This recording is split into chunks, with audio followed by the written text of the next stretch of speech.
5월 7일 KMA 뉴스브리핑입니다.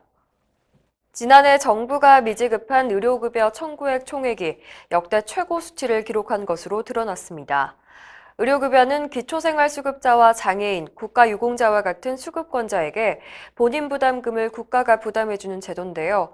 의료급여 대상자가 병의원에서 진료를 받을 때 국가는 해당 의료비를 나중에 병의원에 지급하는 식으로 운영되고 있습니다. 그런데 자유한국당 김승희 의원에 따르면 지난해 미지급된 의료급여가 역대 최고인 8,695억 원에 달합니다. 이는 2017년 대비 약 2배에 달하는 수치입니다. 보건복지부는 이 같은 미지급 금액을 매년 추경 예산 편성으로 메우는 형태를 되풀이하고 있는데요. 이에 대해 김승희 의원은 예산 추계를 정확히 할 수 있는 구체적인 로드맵을 보건복지부는 밝혀야 한다고 지적했습니다.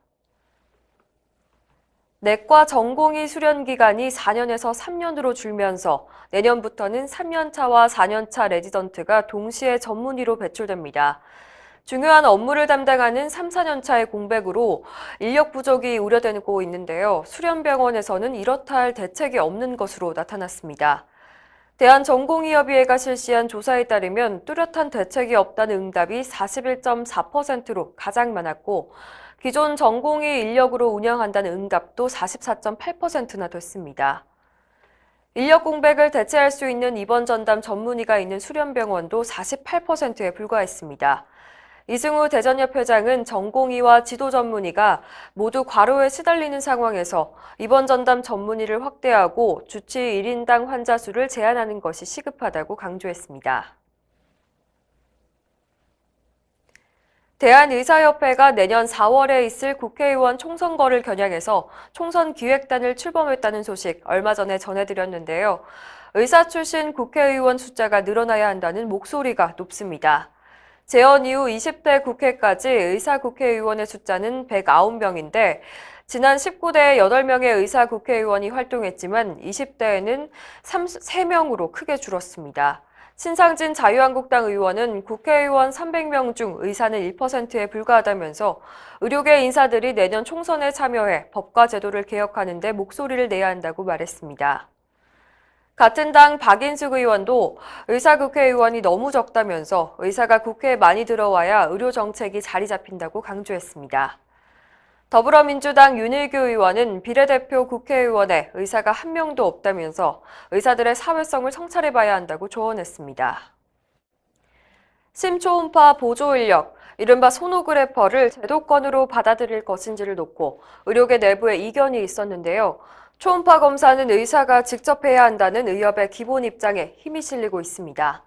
작년 대한심장학회와 한국심초음파학회는 소노그래퍼 인증제를 도입하겠다고 밝혀 논란이 일었는데요. 의협을 비롯해 전공의협의회와 개원내과 의사회, 병원의사협의회 등이 대형 병원의 이익을 위한 제도라면서 강하게 비판했습니다.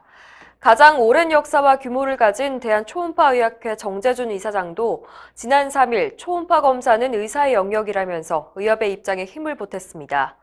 박종혁 의협 대변인은 초음파 검사는 의사가 수행해야 한다면서 보건복지부가 가동할 예정인 의료인 업무범위 정리 협의체에서도 협회의 동의 없이 소노그래퍼 관련 논의를 시작하지 않을 것으로 생각한다고 말했습니다. 공중보건 의사들이 민간병원에 배치돼 값싼 노동력으로 이용되고 있다는 지적이 제기됐습니다. 공보의들은 보건복지부 지침에 따라 의사 확보가 어려운 중소도시 의료기관에 배치되는 경우가 있는데요. 문제는 기준이 명확하지 않아서 의료 취약지가 아닌 지역의 민간병원에 배치되는 경우가 발생한다는 점입니다. 실제로 작년 기준으로 115명의 공보의가 민간병원에 근무하고 있는데요.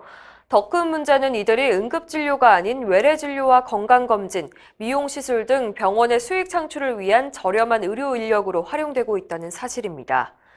조중현 대한공중보건의사협의회 회장은 군복무 중이라는 신분을 악용해서 공보의에게 불리한 근로계약을 체결하거나 공보의만으로 응급실을 운영하는 병원도 있다면서 보건복지부는 공보의가 배치된 민간병원에 대한 실태조사를 정기적으로 실시해야 한다고 강조했습니다.